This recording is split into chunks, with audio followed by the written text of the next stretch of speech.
Good morning मित्रांनो. आज आपण पाणी दिवसभरामध्ये किती प्यायलं पाहिजे किंवा कोणत्या वेळी प्यायलं पाहिजे आणि पाण्याचे महत्त्व काय याविषयी मी आज तुम्हाला माहिती सांगणार आहे.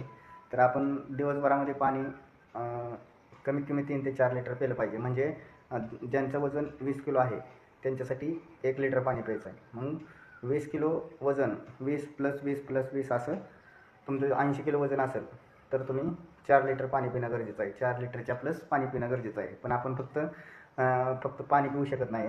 तर आपण पाण्याबरोबर असं आपण एक एनर्जी ड्रिंक आहे आपलं फ्रेश एनर्जी ड्रिंक.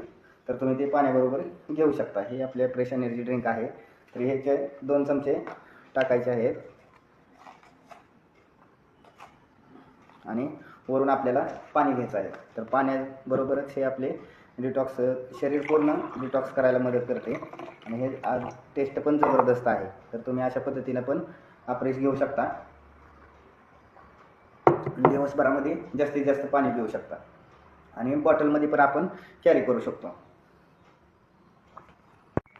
पाणी आपण जास्त का पिलं पाहिजे की आपण दिवसभरामध्ये पाणी जास्त पिलं पाहिजे, कारण की आपण सकाळी आंघोळ करतो. पण आंघोळ कशासाठी करतो की आपले शरीर स्वच्छ व्हावं यासाठी आपण आंघोळ करतो. तर आपण वरून आंघोळ करतो, पण जी आतून आपली जी बॉडीला आपण जे काय खाल्लेलं असतं किंवा पिलेलं असतं ते साफ करण्यासाठी आपल्याला पाण्याची गरज असते.